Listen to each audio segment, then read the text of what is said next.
যায়নি, যাবে না। এই মহিলাদের নগ্ন করে পেটানো হলো কার স্বার্থে? পুলিশ প্রশাসন জবাব দাও। এই মহিলাদের লজ্জা নিবারণের বস্ত্র টেনে ধরা হলো কার স্বার্থে? পুলিশ প্রশাসন জবাব দাও। এই অবিলম্বে দুষ্কৃতীদের গ্রেপ্তার করতে হবে। এই অপদার্থ পুলিশ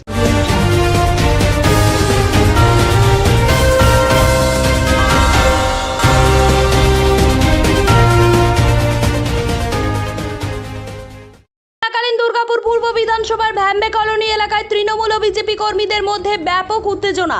অভিযোগ, ধাক্কাধাক্কি ও মহিলার ওড়না ধরে টানাটানির ঘটনা ঘটে। বিজেপি প্রার্থী চন্দ্রশেখর বন্দ্যোপাধ্যায় কর্মীদের কাছ থেকে ভোটদানের খোঁজ নিতে এলাকায় গেলে পরিস্থিতি উত্তপ্ত হয়। বিজেপি প্রার্থীর অভিযোগ, তিনি পৌঁছাতেই জয় বাংলা স্লোগান ও মদের বোতল ছোড়া হয় বলে দাবি। প্রতিবাদ করলে হামলা হয় বলে তার অভিযোগ। পাল্টা তৃণমূল কংগ্রেস সমস্ত অভিযোগ অস্বীকার করেছে। তৃণমূলের দাবি, বিজেপি প্রার্থী ও কর্মীরাই এলাকায় অশান্তি ছড়াতে এসেছিলেন। খবর পেয়ে ঘটনাস্থলে পৌঁছায় পুলিশ ও কেন্দ্রীয় বাহিনী। পুলিশের তৎপরতায় পরিস্থিতি নিয়ন্ত্রণে আসে। পরে বিজেপি প্রার্থী কর্মীদের নিয়ে রাস্তায় বসে প্রতিবাদ জানান ও প্রশাসনের ভূমিকা নিয়ে প্রশ্ন তোলেন। এলাকায় এখন থমথমে পরিবেশ, বাড়তি বাহিনী মোতায়েন করা হয়েছে।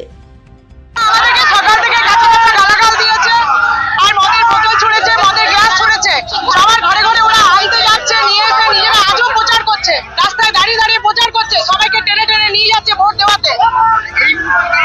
এই মুহূর্তে দাঁড়িয়ে এখনো গালাগাল দিচ্ছে, মদ ছুটছে, মহিলাদের গায়ে মদ ছুটছে আর সমস্ত মানুষকে একদম ভিড়ি দিয়ে একটা সন্ত্রাস তৈরি করেছে এখানে।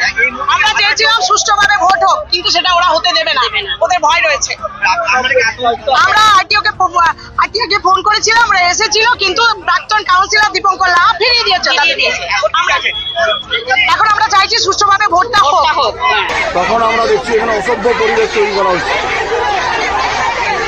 হ্যাঁ, মদ খেয়ে আমাদের এই মহিলাদের গালাগালি করা, অশান্তি করা, ঝামেলা করা, সব রকমের অভিযোগ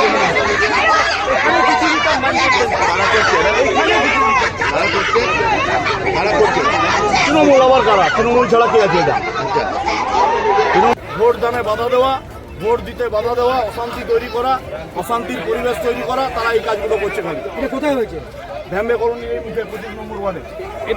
এটা কত নম্বর বুথ? এটা 104। কি চাইছেন এখন? কি চাইছেন এখন আপনারা? বিলম্বে এখানে হস্তক্ষেপ করতে। এখানে হচ্ছে যেহেতু 163 জন আছে, 5 জনের বেশি ঘোরা যায় না, সেখানে এসে মহিলাদেরকে অসভ্য গালাগালি, মদের বোতল নিয়ে ওপেন ঘোরা, একটা অশালীন পরিবেশ তৈরি করে রেখেছে এখানে। মানে দেখুন, এই বুথটা হচ্ছে তৃণমূল কংগ্রেসের শক্ত ঘাঁটি। তৃণমূল কংগ্রেসের শক্ত ঘাঁটি, এই বুথটাকে হেলানো সম্ভব না। তাই বিশৃঙ্খলা করে 2-3টে মহিলাকে বুঝ করিয়ে সকাল থেকে নোংরামি করার একটা প্রবণতা চলছে। আমরা বুঝতে পারছি। আপনাদের কাছে আবারও বলছি, আপনারা বসে থাকুন এখানে, প্রয়োজন পড়লে যতক্ষণ ভোট চলবে এই বুথ থেকে আবার ব্যাপক মার্জিনে হারাবো বিজেপিকে। ওনাদের প্রার্থী এসে যতই নোংরামি করা, জয় বাংলা। অভিযোগ করছে যে সকাল থেকে মহিলাদেরকে উত্তক্ত করছিল ক্যাম্পে। দেখুন, কিছু তো বলতে হবে, হারবে যখন কিছু তো একটা বলতে হবে। ওনাদের যে মহিলা আছে যদি উত্তক্ত হবে, সেই মহিলা তো এখান থেকে মানে কিছু একটা, এই যে মহিলা কি মহিলা আপনারা খবর নেই।